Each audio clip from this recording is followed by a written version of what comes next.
Hello, everyone. Welcome to Rock Your Role, a workshop where we share with you the tips, tricks, and techniques to make your meetings pop. In Toastmasters, we all understand that the meetings are being run and managed by all the members or the role takers. There is no specific person who is better than the other person, but what we strongly encourage is an environment that encourages peer-to-peer learning. And hence, evaluation becomes an important part of our meeting. When we have all our role players who earlier on explain how they can conduct their role, the questions then arise. Who then provide feedback to all this evaluator? My name is Alan Ang, and I would be sharing with you the role of a general evaluator. Throughout the next 15 minutes, I would be exploring about topics on what exactly is a general evaluator, who can be a general evaluator, why you should consider becoming a general evaluator. Most important of all, how can you be a more effective general evaluator? So let's begin. The first question is always trying to first understand what exactly is the role of a general evaluator. According to Toastmasters International, the general evaluator evaluates everything that takes place during the club meeting.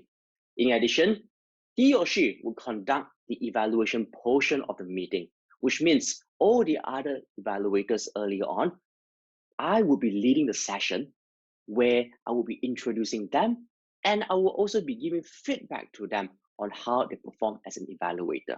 So the whole evaluation team, aside from myself, would consist of the speech evaluators, the R counter, the grammarian, and also the timer. So who can then be a general evaluator? It is true that we strongly encourage learning, which means that every member should be able to take on the role of a general evaluator. However, based on the last few years of my experience as a Toastmaster, I believe that it is important to find the right people as the general evaluator. At least 3 important criteria that we should all look out for before we assign anyone to be a general evaluator.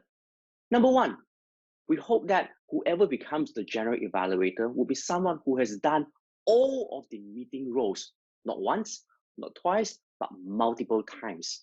This is important because it gives the general evaluator more idea, a sense of how the meeting should be conducted. Number 2, the general evaluator should be someone who can add value to everyone in the meeting. And last but not least, which is kind of, to me, the most important of all, it is a general evaluator is not there to teach, but rather to share, to facilitate a learning environment. Golden questions to every single one of you then would be, why should you consider becoming a general evaluator? Again, Toastmasters teaches us to share things in 3, right? So here we go. Number 1, becoming a general evaluator would enhance your critical thinking skill. You will be taking notes of what all the other evaluators have said, and then you need to give feedback, kind of like on the spot. So you need to have very strong critical thinking skill.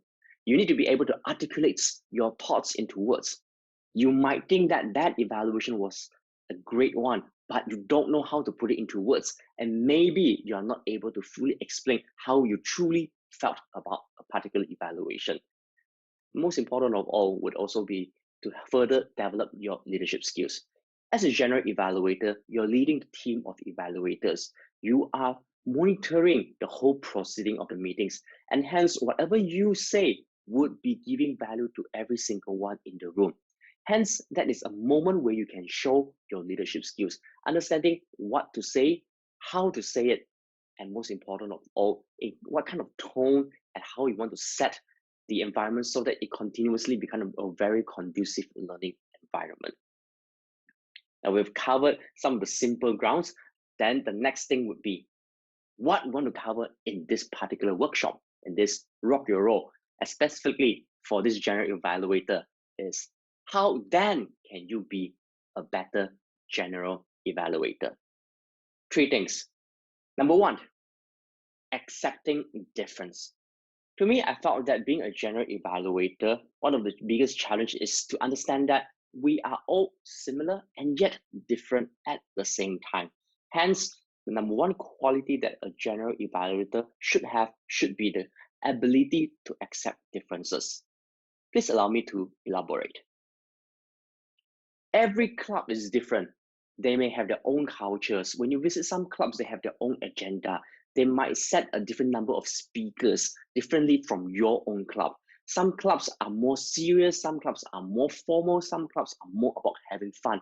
It is important for you to understand that every club is different, so you don't evaluate the club similarly. Number two, every members understand the same role differently as well.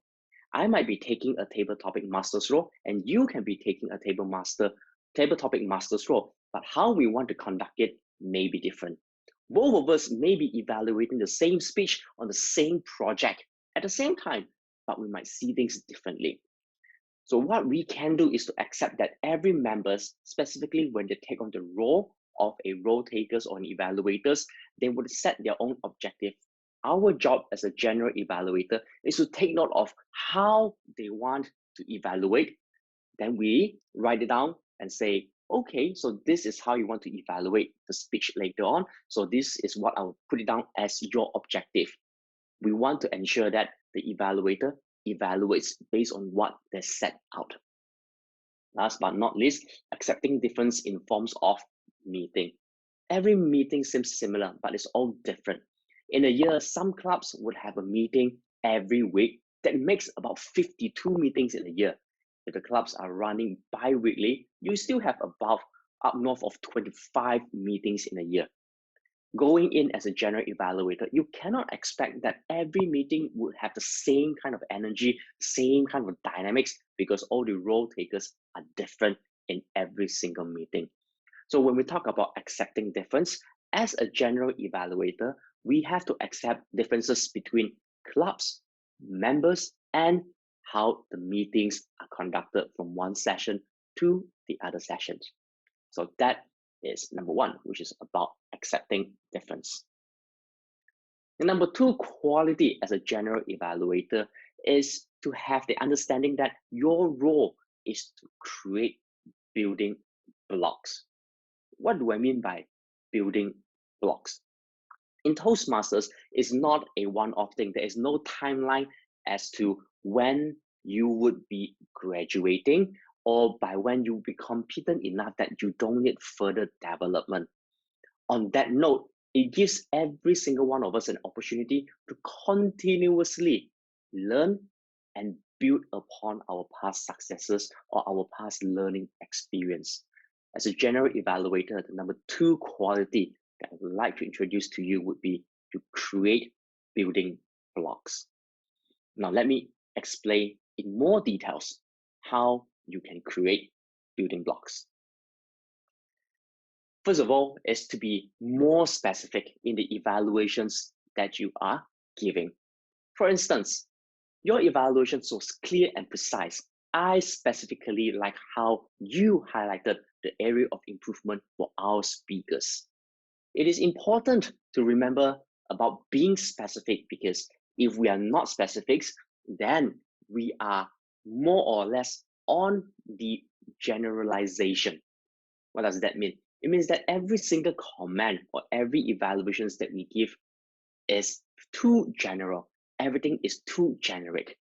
For instance, everything that you have said was brilliant. You've covered all the grounds for evaluation. I have no comment. Well done. I mean, it's great to give words of encouragement. But this is something that I've learned from my 7-year-old daughter. I remember while she was growing up, even when she was at 4 or 5 years old, every single time I would go to my daughter, her name is Angela, by the way, I would say, "Hey, Angela, well done." And she would always ask me this million-dollar question: "Daddy, why well done?" And have the same reaction as you right now. I will be thinking, wow, it's quite true. A lot of times we give compliment by saying that good job, well done, but we don't really elaborate. So it is important to go into details.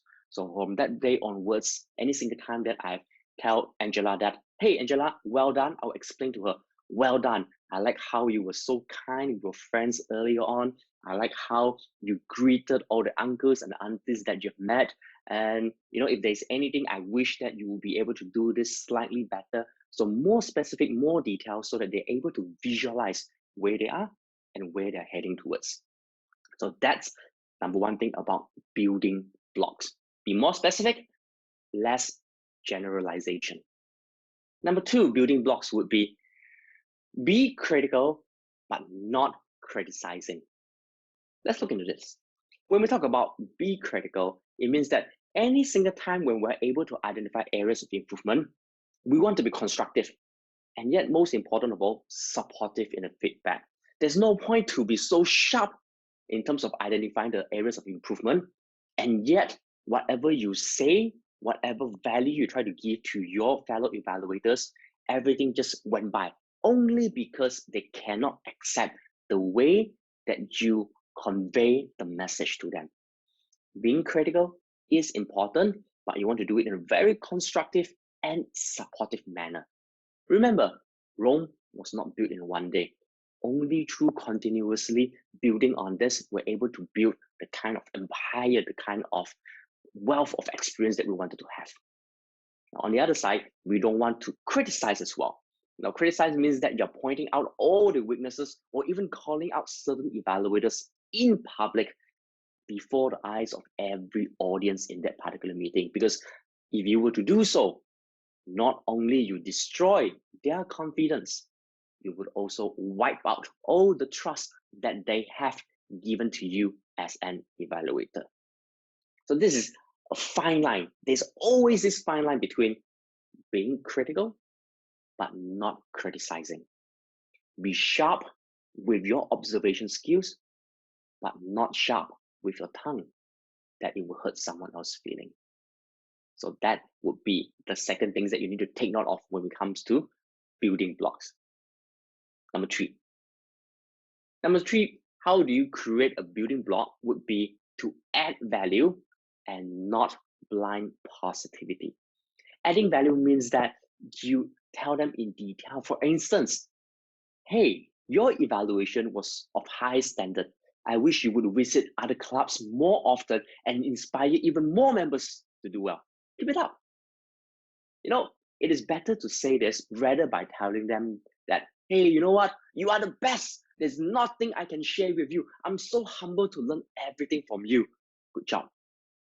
Because if you were to just give them all this positivity where there is non-evidence based, like everything is great, the brilliant one, the best, then where are the room for improvement for the particular evaluator? And if truly at that particular evaluations, the evaluator did exceptionally well, then our job is to inspire them so that they would continuously do well and inspire other members to take on the role of the evaluator as well. Hence, I believe it is important to not focus on blind positivity, but focus on adding value to whoever you are evaluating. And that itself is what I want to talk about in terms of creating building blocks.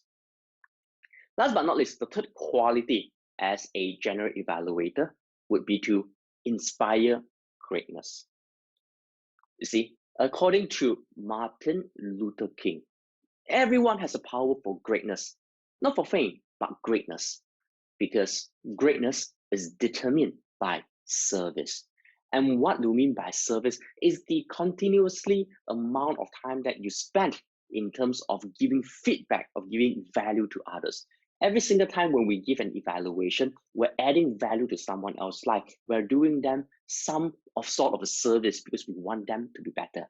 And in doing so, we become great ourselves because we also improve as a person. So when we talk about inspiring greatness, it starts from a role taker. When you provide sincere evaluations to a role taker, they have confidence. When they have confidence, they're going to do more. They're going to do better. And the energy continuously spill. Why? Then more people want to take up the role and more people would be so eager to learn together. When you evaluate the role takers in a very fair manner, the speakers would also feel that they are being treated well too. What do I mean? The speaker himself might deliver a not so great speech and have gotten a good feedback from the evaluators. And when you either agree or disagree, it further solidifies the speaker's idea or solidifies how they envision themselves to be better in the future. So not only you inspire the role takers, you can have the opportunity to inspire the speaker as well, even though you are not directly evaluating them. Last but not least, something that we might all miss out would be inspiring the greatness among the audience. Toastmasters meetings are run where you have members, non-role takers, role takers, some guests who attend at the same time.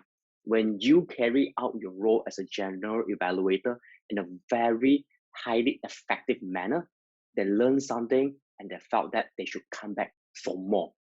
So it's a win-win-win situations for the role takers, for the speakers, and for the audience. Remember, if all things don't turn out well, keep just one thing in mind. Just one thing in mind. It is not about you as a general evaluator. It is all about the people at a meeting. Your role is not to teach. Your role is to facilitate an effective learning experience. And with that, ladies and gentlemen, that will be the three main criteria that you should be looking at being a general evaluator: accepting differences, create building blocks, and inspire greatness. My name is Alan Ang, and I hope that this workshop, a short explanation of how a general evaluator should be, can inspire you to take action and volunteer yourself to be the general evaluator in the next meeting. With that, I would like to say thank you very much for your time, and I would like to pass it back to Harry to open up for questions and answer. Thank you very much. A round of applause for Alan. Alan, it was an extremely well-structured presentation, and I particularly liked your slides. They were simple, they were clear, and they followed the oral presentation. So here's some feedback that you might want to take away as someone who listened to your presentation. We don't have much time, so we'll just maybe spend 4 minutes taking questions. Can I ask Go ahead, question, Manoj. Alan, extremely good presentation about general evaluation, which is supposed to be the most important session in every Toastmasters meeting. I've seen a lot of changes over a period of time. And in India and Sri Lanka kind of clubs, we have a general evaluation session of around 30 minutes normally. And most of the general evaluators go in the chronological order, right from Sergeant at Arms to, most of them take TOM as the last, because best is kept for the last. So I've seen some clubs, sometimes the G is doing it and somebody interrupting, no, you have to start with the evaluations first. So it could be certain clubs or certain districts doing that. So what is your take on that?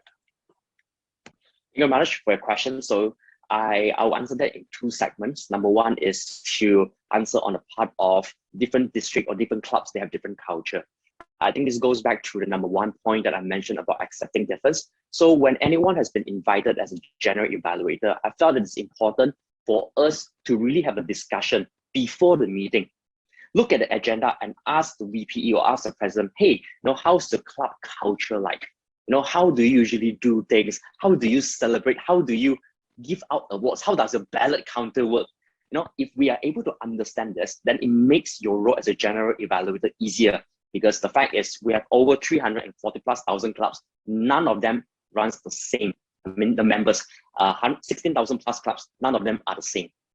Second part of the question would be, they have 30 minutes. Personally, I felt that we should not even allocate so much time for a general evaluator. You see, as a general evaluator, we should be given more or less similar, equal amount of time as all the other evaluators. It is not about 30 minutes of giving feedback, but how quality of my feedback I can give within 5 minutes, for example. I don't need to go deep and try to break everyone into pieces, but my job is to highlight, hey, what have you done well? Hey, what could you improve on? If everyone done equivalently well, then our job is to highlight, in general, everyone has done well tonight. I want to highlight a few things. For example, Miranda tonight have done this very well. I think everyone can learn from her. Harlina has done this exceptionally well. We should follow this as well. Keep it within time frame, because if GE is the role that causes the meeting to go over time, then I think it defeats the purposes. Everyone should learn how to give feedback within a limited amount of time. So that's my take. I hope I answered your question, Manoj. Thank you, Manoj Thank and you. Alan. Thank you so much. Thank you very much. Let's take another question.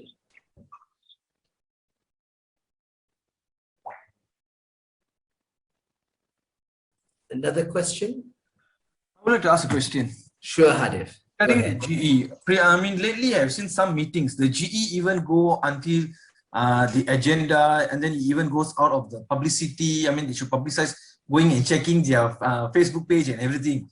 In my opinion, or I mean, I would like to address this. Is the GE entirely evaluate the meeting only, or matters external to the meeting? Good question, Hadif. Go ahead, Hadif. Thank you very much, Hadif, for questions. Before I answer that, I love your virtual background, man. It looks cool. Okay, so answering the questions about what can you evaluate, I think let's keep it within the meeting. So I've heard or I've seen general evaluators mentioning that they will evaluate the proceedings of the meeting. I think that should be secondary. What is primary will be, you should evaluate how the evaluators has been giving feedback. Think about it as, I mean, although in Toastmasters we don't have teachers and all this, right? Let's think about it as, if everyone comes in here to learn, the evaluators provide feedback, then the GE role should be focusing on how well was the feedback being given, because that's the evaluations on the feedback skill, critical thinking skill, and leadership skills. If you have time, I wish you elaborate more onto what they've done well and encourage them to inspire more members, and not talk about proceedings of the meetings, how the publicity, so on and so forth, because that one, we can take it offline and have a discussion separately with the Vice President of Public Relations or with all the other EXCO, because this does not give value much to the members or the audience in that particular meeting, except to the EXCO on how they can do well for the next meeting. So that's my take. Focus on the meeting proceedings, focus on the evaluators. Anything outside of that, we can have a chat after the meeting or in the breakout room. So that's, I hope I answer your question. Okay, Hadif, we don't what have about much time. Evaluation checklist, just a minute, because okay. meeting and stuff and all. So what is your take for this? Should we go through meeting, the list? Yes. The list, Should right? we go Okay. through the list? Yes. Great. So I've actually gone through the whole list. To me, I only take that as a guideline. I don't take it as a mandatory thing. So this is not like a card checking. You have done all this, but I want to pick up what relates the best to the club. So it goes back to the first thing. Every club meeting is different, so we have to evaluate it differently. But the most important thing is, after my evaluations, do I facilitate learning and inspire the members, inspire the guests to be a better version of themselves? That's all I want to focus on. Alan, Thank you so much. Alan, I hope this answered Hadif. Alan, here's a quick one-word answer from you. There's a lot of question. My view is that it's not how long you speak for, but what you say in your given time. The question is, how many minutes would you recommend for the general evaluation session? Just one answer. How many minutes would you? Because there's some opinions in the chat box. Okay. Ideally, it should be 5. It can be done in 2 segments. Number one is you evaluate after all the speeches are done, you have all the speech evaluator. So you have a 3 to 4 minutes just to evaluate the speech evaluator. That's it. Then the remaining, after all the role players deliver everything, keep it to nothing more than 4 minutes as well. I always want to keep it that way. I absolutely agree with you. Thank you, Alan. A round of applause for Alan.